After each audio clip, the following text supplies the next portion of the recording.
Okay guys, it's been a while since I made a video.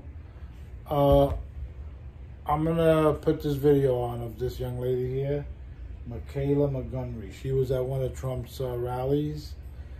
I just started watching this. It's like 42 minutes long. I'm gonna put it on. If you start, it's just crazy how they just want to shut people down. If you start speaking the truth, and they don't want it to be heard, they're gonna shut it. They're gonna shut you down. This video is like 42 minutes long. I hope you watch it.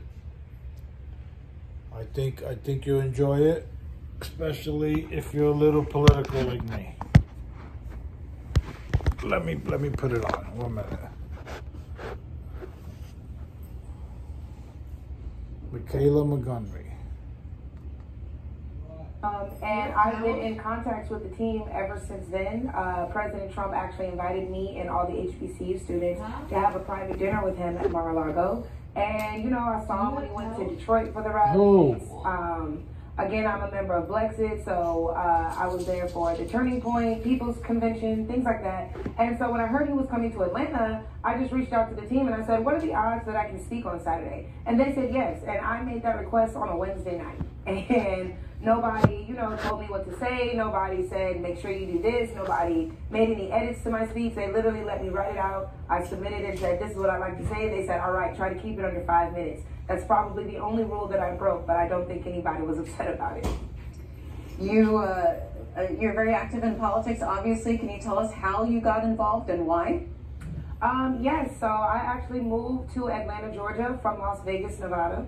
And just knowing, or not knowing, but observing the starking differences in the quality of education that I saw some of the students receiving, looking at development, specifically urban development, infrastructure, and how people are complaining about the roads. And even now, I've been here 10 years and people are still complaining about the same roads. I just thought, wow, there must be a way to do something about this other than complaining about it. And my senior year of high school is actually when I decided to change my major from pre-law to political science, because I knew then that I could really make change being in government. Before, I thought that I could make change defending, you know, the defenseless. But I'm like, wow, if I create laws that could help them before they ever, you know, need to be in a courtroom, I think that would be better. And I was actually picked up by Miss Vivian Childs and Janelle King. Way back in 2017, Janelle King was working with the GAGOP at the time, let me know that internships were available. I decided to go ahead and take one up. I learned a lot. I met some amazing people, and I've just been doing the work ever since then. So you're the organizer in Fulton County, Georgia for America First Works. Yes. Tell us what that is and the affiliation with the Trump campaign. So as you know, the Trump campaign has shouted out America First Works, America First Policy Institute, the entire America First family tree. We're a big, I guess, I wouldn't say think tank, but a lot of the outsourcing in regards to the engagement, the outreach, the mobilization of voters and volunteers would all come through America First. We also do a lot of events and things like that. So my role specifically would be to throw events, to encourage people to not just pay attention to the election, but get involved with the campaign, to encourage their friends to vote, to come up with a voting plan on election day or during early voting, all of those things. So at America First Works specifically, I am in charge of volunteer recruitment, coordination, and mobilization. And how is it funded? It's a PAC, so I imagine that the money comes from donors who support any of our pillars, whether that be for education, whether that be gun rights, whether that be pro-life enthusiasts. It would come from donors. And why do you personally support former President Trump? I personally support President Trump due to my personal beliefs. So as a former foster child, I really love family, and I don't think that just because things didn't work out with my birth parents, that meant that I didn't deserve to be here. So that turned me kind of into a pro-lifer. I'm not the type to demonize people for the decisions that they decide to make, but me personally, if I'm going to vote for my personal views, I'm going to align myself with a pro-life candidate. Additionally, I am a mother now myself, so I do pay a lot of attention to the education that my child is receiving. And again, when I moved out here, I noticed the differences between the standards of education in Nevada and the standards of education out here in Atlanta, Georgia. And I didn't like how I came here and I felt like, not necessarily that I was smarter than everybody else, but I just felt like I was equipped with a better education than a lot of other people. And I don't know whether that be the allocation of resources. I don't know if it had something to do with property taxes. I don't know if maybe I just got lucky and had amazing teachers all throughout my life. But as a mother now, I think it's very important that parents have a say-so in their child's education and that parents can remain hands-on. For instance, I don't believe that there's 53 genders, and I refuse to allow my child to sit in a classroom in which they're going to tell her that that is what is true, and she will be tested on said thing and possibly fail if I tell her that there's only 2 genders, and I don't care what the teacher says. Lastly, as a single mother, as a woman who, you know, I think I'm gorgeous. So, just being able to protect myself, having my Second Amendment rights protected regardless. I do not want to live in a world in which your personal firearms are expected to be surrendered, because in a world like that, the only people who have guns are criminals and law enforcement. So if someone were to break into my home, which actually has happened to me recently, I wouldn't be able to protect myself. And whoever was breaking into my home would also know that. And the person breaking into my home would probably be equipped with a weapon, because just like drugs, if people want something that's illegal, they're going to get it. And so those are my 3 main reasons. Additionally, I have a brother that was formerly incarcerated, so he is now a returning citizen. And I think it's unfair that migrants can commit a crime by illegally migrating over here, and they get rewarded with the same resources that my brother would be turned down for. So my brother cannot get food stamps, my brother cannot apply for a luxury apartment, my brother cannot just go out for a corporate job without knowing somebody who knows somebody. Yet a migrant can come over here illegally and be awarded food stamps, be awarded housing assistance, be granted the opportunity to pursue a higher education, all of these things. Yet my brother, who was born here, bred here, when he worked, paid taxes here, he can't get those things, but a migrant can. So when I look specifically at policy and my personal experience, everything that I would want aligns with what I see on the Trump side. All right, and if you'd like to join our conversation with Michaela Montgomery, you can do so. Our lines are Republicans 202-748-8001, Democrats 202-748-8000, and Independents 202-748-8002. And Kayla, you founded a group called Conserve the Culture. What is that about? So Conserve the Culture is mainly a mobilization group. So almost a staffing company. So I started out as a door-to-door canvasser, actually. And when doing those projects, the field director would usually be like, do you have any friends that can join you? Can you bring some more people with you tomorrow? And me being a poli-sci major at an HBCU, all I would have to do is go to class and tell people, hey, I'm doing this work for this election. They're going to pay us. Do any of you want to come? And of course, everybody would want to come with me. So I would get everybody to my house. We would wait for the van, the bus, the Uber, whatever, to come pick us up. We would go to the neighborhoods. We would canvass those neighborhoods. We would go right back to my house, which was on campus. So everybody would go to their respective dorms afterwards. So that was something. I started getting calls darn near every other week. And so I was like, this is very interesting. And eventually I ended up working for this man named Edward Muldrow. And after mobilizing the team, getting them out there, getting them home, I'm going to pick up the money so that I can compensate the workers. And he gave me a nice little bit on top of what I was supposed to be, what was owed. And I was like, what's this? And he basically let me know, if you recruit, train, mobilize, transport, and pay these people, you are a manager. And it's about time you start carrying yourself as such. And so Conserve the Culture was created from there. And now it's primarily not just jobs, but of course I make an effort to make sure they have the opportunity to meet whatever candidate it is that they are working for. I bring them to different events, town halls, so that they can see their candidate debate or hear their candidate speak on the issues that are important to them. I have really done my best and exposing them to the different sides of politics. So while I may support Trump, I don't expect them all to support Trump, because my journey that got me here might be different from theirs. So all I can do is give them the same opportunities that were granted to me, and that's let me get you in the room. Let me allow you to participate in these conversations, and let me let you know that, you know, you do have access to your city councilman, to your commissioner, to your mayor, to your governor, things like that. You do have a right to you make up your own mind. You do have a voice in regards to what your concerns are. So I bring my kids everywhere. They haven't only met President Trump. They've met presidential candidate or hopeful candidate Robert F. Kennedy as well. And if Joe Biden actually cared about the community, they would have met him too, but he hasn't made himself accessible.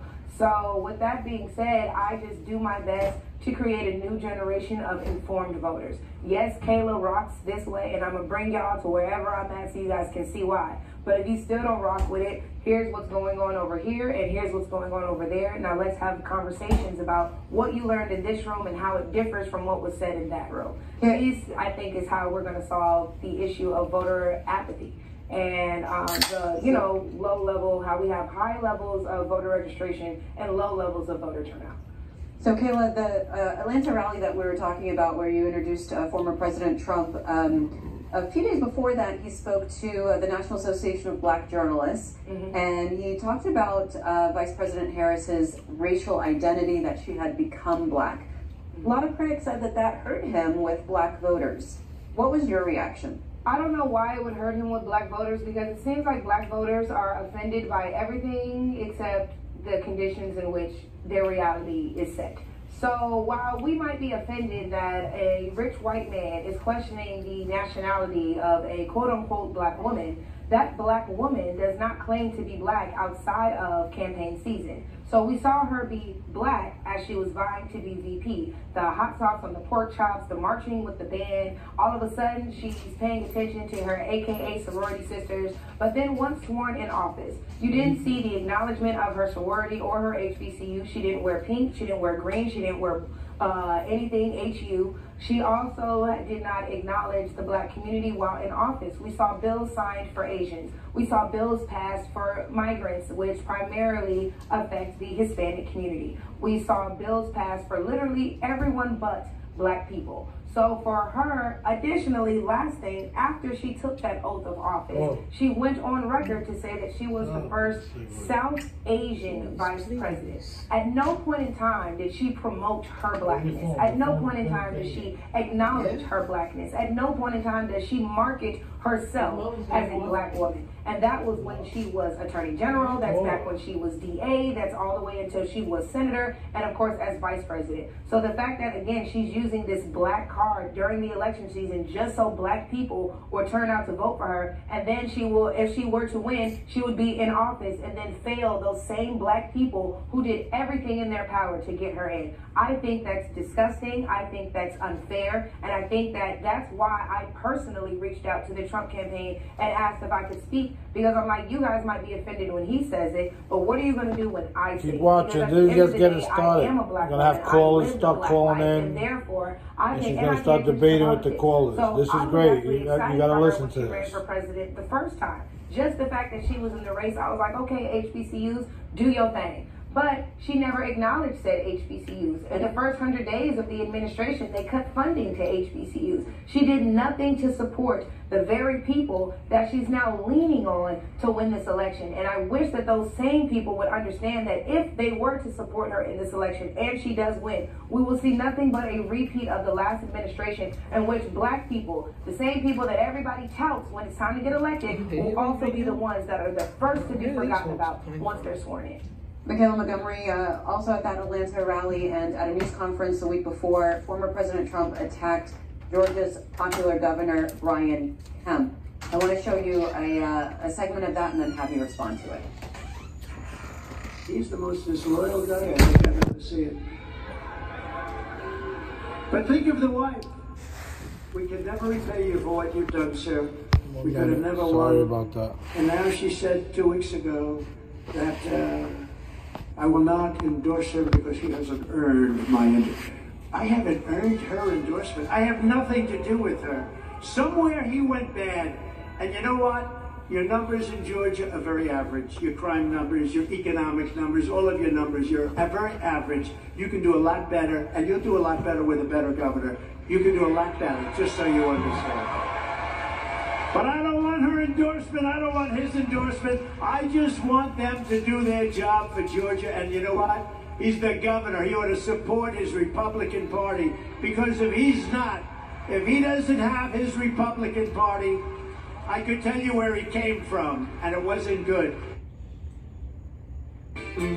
Red velvet, chocolate chip, lemon, white chocolate raspberry, and more luscious, delicious, just and hang in there. scrumptious. We've got all the This is just flavors starting to and get good. always Wait till something the new, only at nothing but callers start calling in.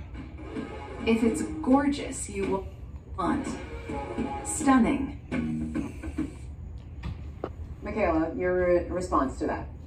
Well, I feel like that Trump and Kemp had a personal relationship, a personal friendship. And the media, the current, I guess, narrative is that Trump called Kemp and asked Kemp to find 11,000 votes. It wasn't until this rally that I understood that that's not how the call went. The call was actually, can you make the call to start an investigation to see if maybe some votes had been lost. So I could understand why Trump, who used his political prowess to help Kemp get into office, would be offended at the fact that Kemp would not help him at least investigate something that he felt had gone wrong in terms of being reelected. So I don't see anything wrong with Trump personally feeling attacked or feeling like Kemp was disloyal for not making the call to start an investigation. Additionally, he spoke in Atlanta, and as a resident of Atlanta, I can speak that our crime rates are rampant. I can speak to the fact that people don't want to go out anymore because they fear getting shot or they fear their cars getting broken into. I can tell you that kids no longer walk to the park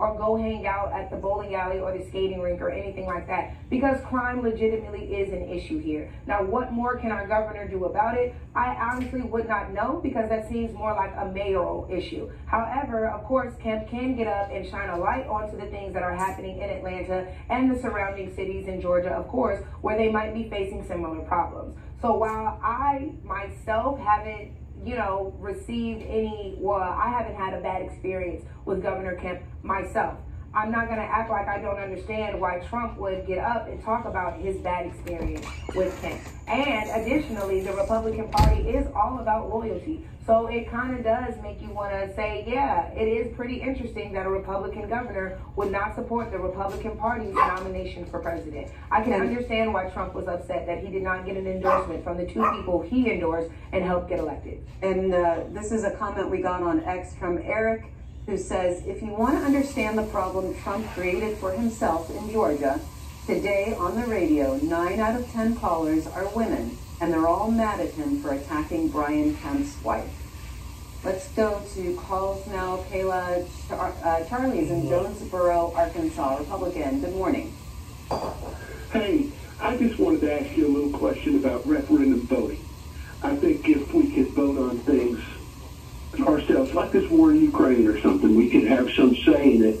And at least this voting on John Smith or George, somebody, it doesn't matter who they are, they're not going to represent us. They'll get paid off. We have no say. This is an illusion of a democracy. And I also wanted to say, I think Donald Trump's a wonderful person, a really good man. I'd like to hear what you think about the Mar-a-Lago visit and how he is personally. I just, since we can't have any say in our own government, I think he is the answer. All right. Michaela Montgomery, any comments on referendum voting? I agree. Much like President Trump always says, they're not trying to stop, they're not trying to do something to him. They're trying to do something to us, and he's just in the way. I think referendum voting is something that we should support because if the public had a say-so in funding Ukraine's war, I doubt that the funding would continue. If the public had a say-so in do we want little boys competing in little girls' sports, I doubt that the Democratic Party would keep pushing that in the name of tolerance. I think that if we had a right to vote on really a lot of the government spending and a lot of the foreign relation things that are going on, and we even have the right to vote on the migrant issue, and should migrants have, a clear path to citizenship, or should they have to go through processes like we see in other countries? I think that that's important, and I think that that is something that should be talked about. And Colin is calling us from Washington, D.C., Independent Line. Good morning. Good morning. Thanks for taking my call, and thank you for C-SPAN. I lived in Georgia during the 2020 election, and I didn't vote for Biden or Trump, but I do remember this same sort of rhetoric coming from Ms. Montgomery, trying to claim that, black voters were going to change sides of the Republican Party. And in 2020, I think the black percentage was like 6% for Trump. So I just find it funny that every 4 years, the same, kind of song and dance gets wandered by the Republican Party. And I think it's worth mentioning that, Ms. Montgomery, she was the former city director of Blexit, which is a far-right, we're going to try and get, we're going to try and, quote-unquote, free the plantation mentality is a literal quote of the organization of black voters.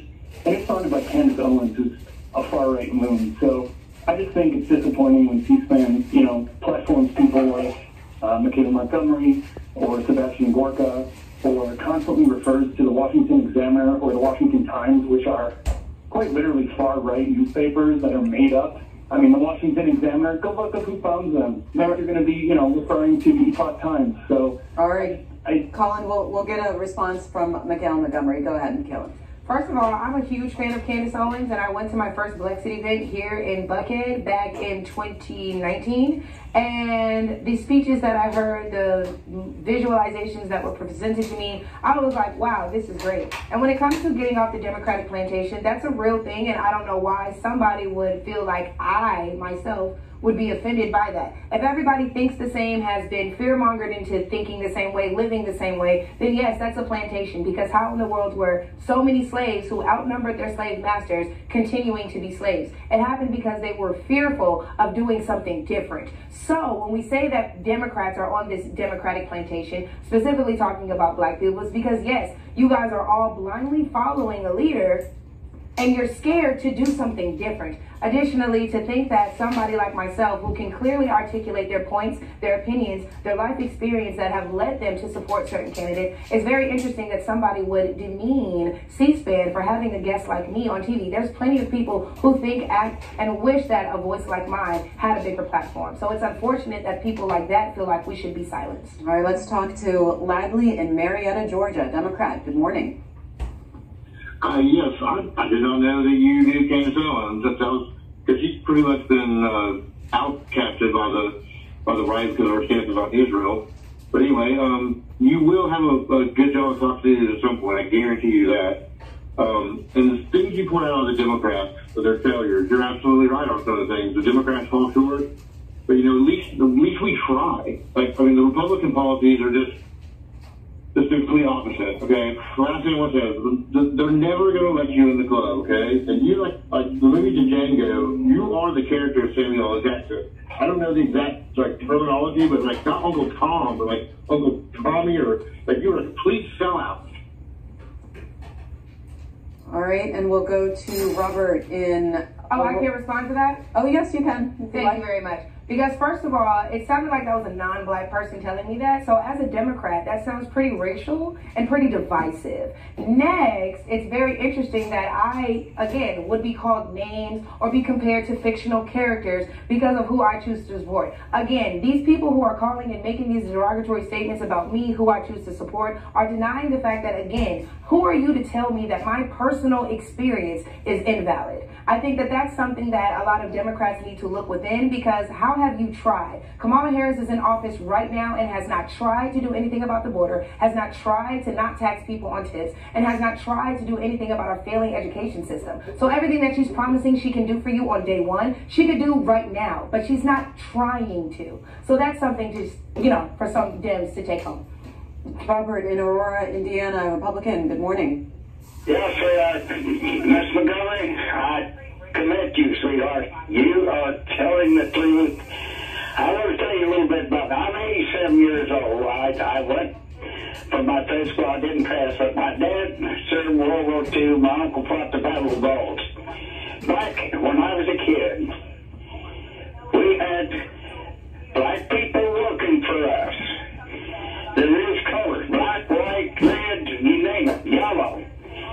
They ate at our table. They didn't have to go out in a bar or a shed or sit on the porch to eat. They ate with the family. And anybody that wants to do anything for their life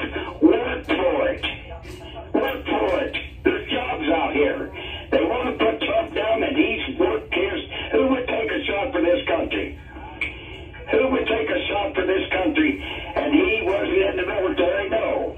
But he did take a shot for this country, and it almost killed him. And you idiots out there that can't see that this man wants to do right for this country. He loves his country. He loves the people. All right. Vote for him. All right, Robert. Go ahead, Kayla. I wholeheartedly agree with the sentiment that if you want something, you have to work for it. Again, I moved out to Atlanta 10 years ago with 2 suitcases and $1,500. Not an idea what I was going to do. No family. No, I don't have parents that went to college. I was literally on my own and I had to figure it out. I worked 3 jobs to get through college. Then I got pregnant, so unfortunately I did not finish. But then I was like, wow, instead of sitting here and waiting on government assistance to come and help me take care of me and my kid, what can I do to therefore uplift us and make it so that I have the freedom to raise my child and not worry about money? And that's, of course, when I invested all of my time into Conserve the Culture and grew it into a business that allowed me to take care of my daughter. So I can't go for the complaints. I can't go for the excuses. I can't go for the woe is me. I wholeheartedly agree that if you want something bad enough, you are going to work your ass off to get it. Beautiful. Aaron, independent in Upper Marlboro, Maryland. Good morning. Good morning. Thanks for taking my call. I would like to address my comment to Mrs. Montgomery. If she doesn't know how she's in her current station of life, based on resources or housing taxes or just her luck of the draw, I agree, you're not very smart. Thanks for taking my call. Wait, Aaron. What are you talking about? What do you mean? Exactly. Let's sound smarter when we ask the question, please. Well, yeah, you made a comment earlier when you were living in Nevada and you moved to Atlanta. I don't know if it was my resources in Nevada because I guess they had pretty good school systems. Actually, we don't. Nevada was ranked very low when it comes to education. It just so happened that our government allocates our dollars better. But go ahead. But initially you said you didn't know if you were smarter, but if you think resources... In regards to how I feel my level of intelligence is in relation to the people that I've met out here. Yeah, Michaela, let him finish. Go ahead, Aaron. I'm sorry for talking while you're interrupting. Well, you go ahead. Carry on. I think I understand what you're getting. You heard my sentiments earlier in which I said I moved out here, and I don't want to say that I feel like I'm smarter than anybody else, but was it the resources that were allocated to me? Was it the fact that I got lucky with amazing teachers? Nevada ranks very low on education. So let's not act like, oh, all of a sudden I'm not smart. No, I noticed that even with Nevada being ranked so low in education, I felt like the quality of education that I received was much better than the ones that kids are receiving out here. The property taxes. Okay, property taxes. Property taxes. So are you telling me that with all the black wealth that exists here in Atlanta, with all the black millionaires that live here in Atlanta, why in the world do 92% of APS students are illiterate? Make it make sense. And we have Democratic mayors, we have Democratic city council members, we have Democratic commissioners, and for whatever reason, 92% of the kids here cannot read. That statistic did not exist in Nevada. So again, I don't know if it was the fact that I got lucky. I can't say that, oh my God, it's the teachers that suck out here. I would never demean our educators here in Atlanta. But what we can acknowledge is the numbers, sir. And so while you want to call me not smart, please tell me what your side has done to fix the illiteracy rate that we see in our black children. Absolutely nothing. And in fact, not only have they not done anything to address the illiteracy issue, but then they're further confusing their kids by confusing your kids by telling them that men can give birth, by telling them that there's 53 genders, and that by telling them that your love for your best friend must mean that you are gay, you are pansexual, asexual. Kids under the age of anything high school should not be thinking anything sexual, period. Sexual should not even be in their vocabulary. So for you to say that I'm not smart because I'm willing to call out all of the degeneracy that exists within our current education system only points to your lack of intelligence and your lack of initiative to actually do something in regards to saving our children and saving our schools. All right, let's talk to Sam in Rome, Georgia, Democrat. Hi, Sam.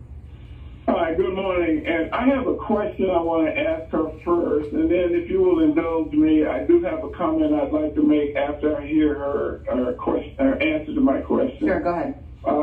Before we get into it, too, remember she did all that complaining about the lack of education, but we also have Republican governor here who had a hand in that as well. So it goes both ways. Anyway, I want to ask her. She touts herself as a smart person.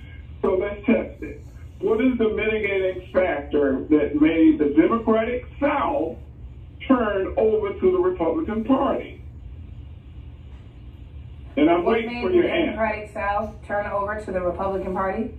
What is the mitigating? I don't know what answer you're looking for, and I wouldn't know how to answer that, but I can say, again, I only speak to my personal experiences, sir. So for people to question my intelligence as if my life is somehow invalid is very interesting to me.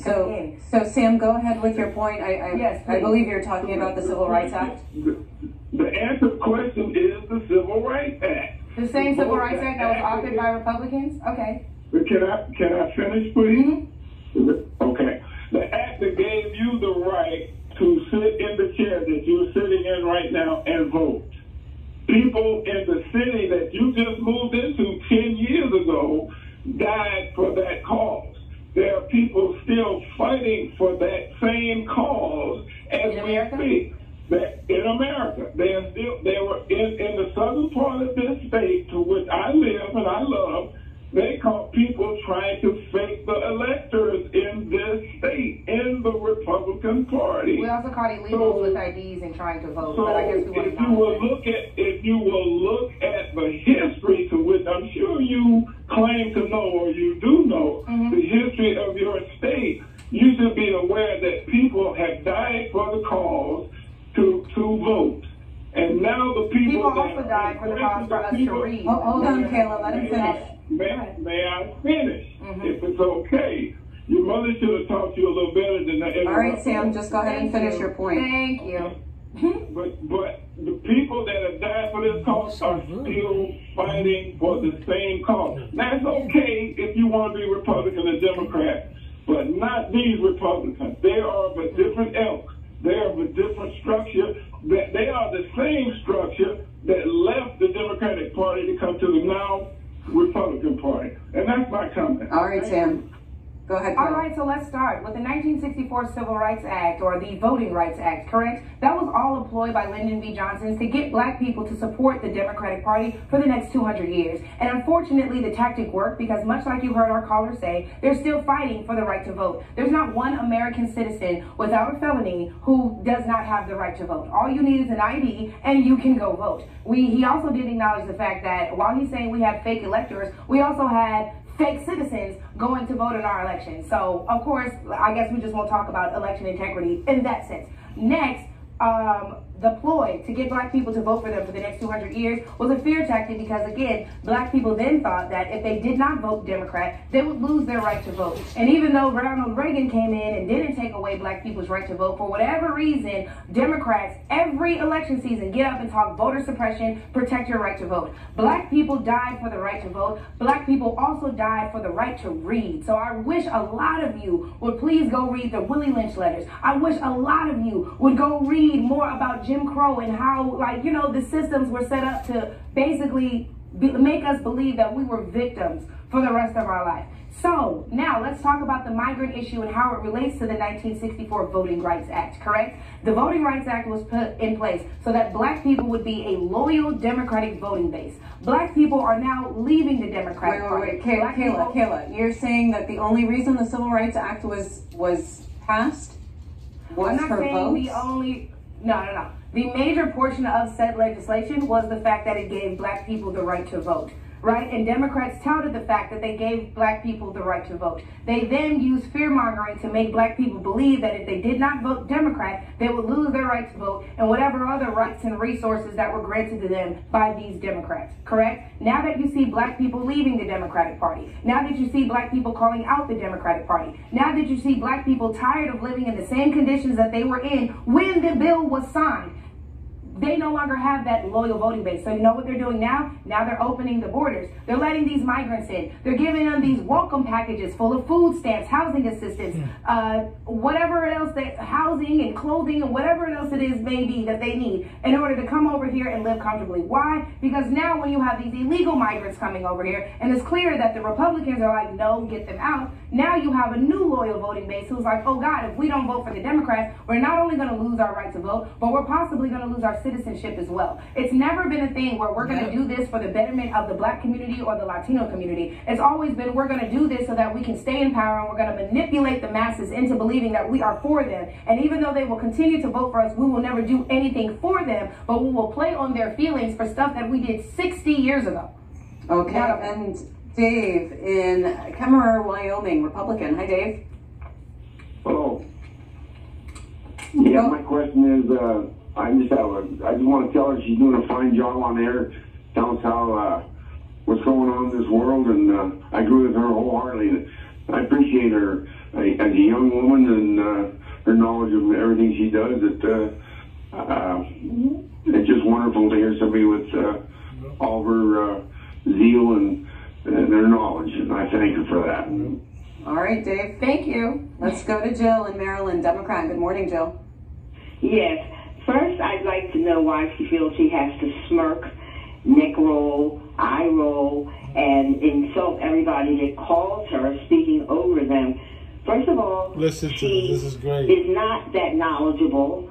She has not had experiences that other people have not had, and not come out bitter and turning on people who helped her. She's like the proverbial crab in a barrel who pulls down any crab above her. Well, Jill, do you have a specific question for Kayla? Yes, did she set up the Chick-fil-A Trump event?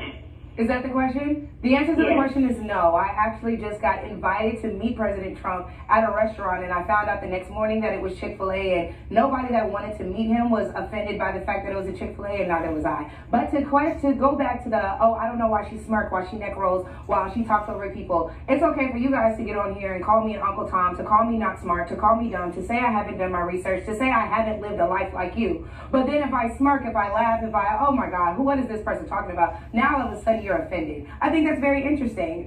Next, to say that I'm a crab in a barrel and I'm pulling people down. Actually, how could I be pulling people down if I was in the bottom of the barrel with the rest of you crabs and I decided to crawl out? And now here I am calling out the discrepancies that I've seen in the Democratic Party and asking you, why is the hood still the hood? The hood was the hood when you were a child. The hood is still the hood now that I have a child. That's 3 generations in which the Democrats have done nothing to help you. So it sounds more like you're the crab at the bottom of the barrel trying to keep everybody down there, and I'm the crab that crawled out, and I'm saying, hey, let's get back to the beach. He's great. Kayla, we've got a text for you from Chaz in Jacksonville, Florida. It says, Ms. Montgomery, you mentioned supporting ending the tax on tips. Tell me. I wholeheartedly support. Yes. She's great. Yes. And then the question is, tell me what will replace the $38 billion that would reported that helps to run the country. So how would you replace that income? Well, we would put it more on restaurant owners to actually pay their workers a living wage if we're not going to take tax off tips. And then that money would be recouped from payroll taxes, business taxes, sale taxes, things like that. To act like the money can't be recouped from literally any other, compound is pretty interesting to me. I don't think that taxing the tips of workers who are already underpaid and therefore have to go out of their way to earn a tip from the customer should then have to pay money on that tip. So would you support a raise in the federal minimum wage?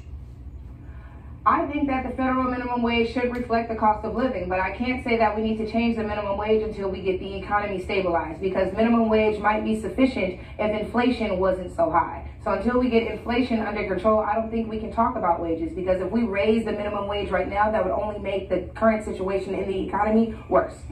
There's so many things outside of raising the minimum wage that we would have to address before we could go do something that big. Stella, a Republican in San Diego. Good morning. You know what? Trump knows how to pick them. Good morning. I'm grateful for the chance to say, Michaela Montgomery, you are speaking the truth. Keep speaking the truth, because people are afraid to speak it, and you're absolutely 100% correct about the things you're saying. It is so totally and completely unfair in this country. The immigration crisis, the crime, it's absolutely out of control. We can't buy groceries. People are struggling.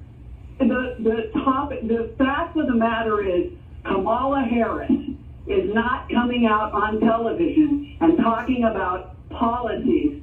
She's going to hide behind the camera on a teleprompter. She's not going to speak the truth. You're speaking the truth. Keep doing what you're doing. Thank you for your work. Thank you. Thank you. People, it's not done Philip, yet. in Not Jackson, done Mississippi, before they independent cut her line, off. right, Philip? Because she's speaking too much of what they don't want you to hear. All I can really understand what you're just explaining to the folks that listen to the program today is that you believe that pulling yourself up by your own bootstraps is the way to go, and that if you just do that, everything else will work all right. Those words didn't come out my mouth. I said if you want something bad enough, you'd work hard for it. That's the perception I received. The reality is what I said. But go ahead. Wait, hold on, Philip. Michaela, just clarify what you said.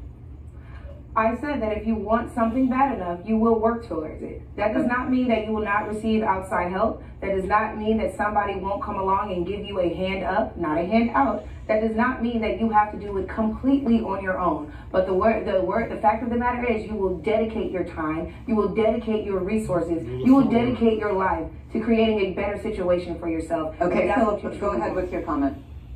Okay. Now, what I wanted to really ask her was, who or how many people can she name that she sees as leaders in the black community that she believes in? And my final question would be, and does she listen or take into account some of the teachings of honorable this is great. This is before they silence her. In terms of self-improvement in the black community? What was the first part of the question? I know the second part about Malcolm X and Louis Farrakhan. What was the first part? Let's take it from right there because. Okay, so Malcolm X is actually one of the greatest people I think ever to touch this planet. I actually have By Any Means Necessary tattooed on my back. And that speaks to the whole, if you want something bad enough, you're going to get it. By any means necessary. Additionally, to question my support for the conservative party as if Malcolm X wasn't a conservative himself is quite interesting. Malcolm X preached that blue-eyed white liberals were the black community's biggest enemy, and yet here you guys are touting blue-eyed white liberals, or people who are, you know, a black woman who's the face, but of course you know will be controlled by blue-eyed white liberals. It's very interesting to me that the Malcolm X enthusiasts or even the Martin Luther King enthusiasts would act like our leaders were not preaching these things to us 60, 70 years ago. Additionally, we don't, the first part of the question was, can I identify any black leaders that we have currently in the community? Unfortunately, all of our leaders have been assassinated. Anybody who was going to get us to go against the grain, go against the status quo, to question our current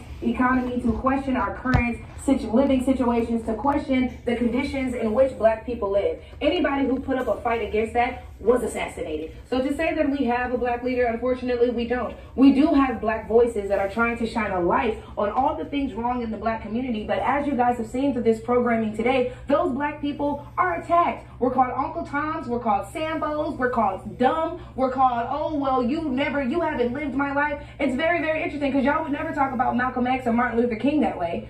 But for whatever reason, we're going to forget their teachings. We're going to forget what they... You see that? You see what they did? They shut her down. She was speaking too much. To start off with... what they don't want you to hear. Remember her name. Which was an incredible thing. And I have to say that... She's great. Remember her name. God bless her and remember her name. Look.